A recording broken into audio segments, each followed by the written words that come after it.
13वां अध्याय 13th chapter Durga Saptashati त्रयोदशोध्यायः Surath और वैश्य को देवी का वरदान। अगर आप हमारी वीडियो देख ही रहे हैं तो please like share and subscribe करें। आपके लिए ये बस 1 मिनट होगा बट हमारे लिए बहुत बड़ी हेल्प होगी। ध्यान, जो उद्यकाल के सूर्यमंडल की सी कांति धारण करने वाली है, जिनके 4 भुजाएं और 3 नेत्र हैं, तथा जो अपने हाथों में पाश, अंकुश, वर एवं अभ्य की मुद्रा धारण किए रहती हैं, उन शिवा देवी का मैं ध्यान करती हूँ। ऋषि कहते हैं, राजन, इस प्रकार मैंने तुमसे देवी के उत्तम महात्म्य का वर्णन किया जो इस जगत को धारण करती हैं।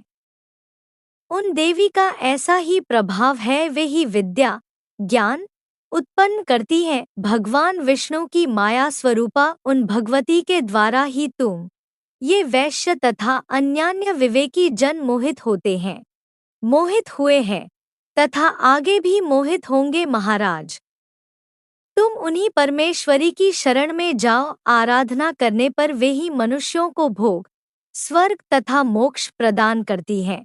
मार्कंडेय जी कहते हैं, क्रौष्टुकी जी।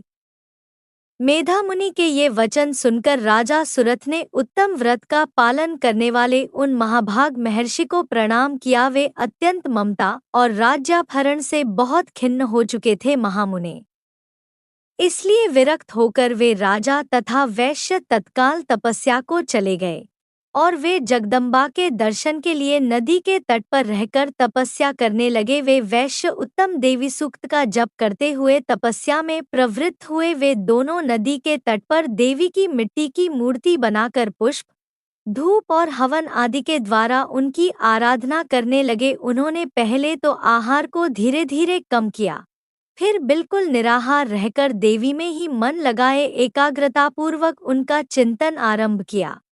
दोनों अपने शरीर के रक्त से प्रोक्षित बलि देते हुए लगातार 3 वर्ष तक संयम पूर्वक आराधना करते रहे। इस पर प्रसन्न होकर जगत को धारण करने वाली चंडिका देवी ने प्रत्यक्ष दर्शन देकर कहा, देवी बोली, राजन तथा अपने कुल को आनंदित करने वाले वैश्य, तुम लोग जिस वस्तु की अभिलाषा रखते हो वह मुझसे मांगो, मैं संतुष्ट हूँ, अतः तुम्हें वह सब कुछ दूंगी।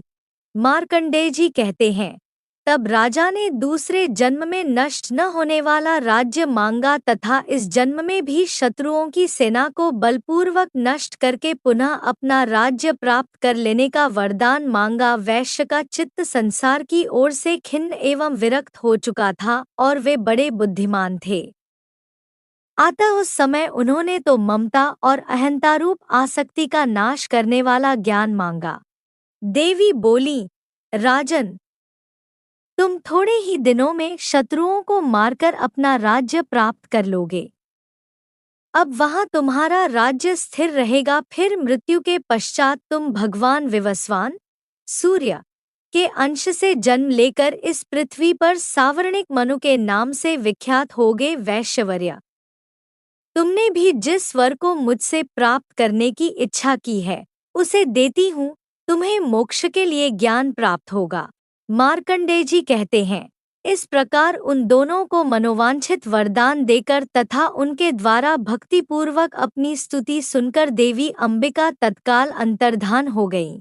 इस तरह देवी से वरदान पाकर क्षत्रियों में श्रेष्ठ सुरथ सूर्य से जन्म ले सावर्णी नामक मनु होंगे। इस प्रकार श्री मार्कंडेय पुराण में सावर्णिक मनवंतर की कथा के अंतर्गत देवी महात्म्य में सुरथ और वैश्य को वरदान नामक 13वां अध्याय पूरा हुआ। श्री दुर्गा सप्तशती पाठ 13वां अध्याय समाप्त हुआ। आगे की वीडियो देखने के लिए please like share subscribe and press the bell icon. Thank you for watching.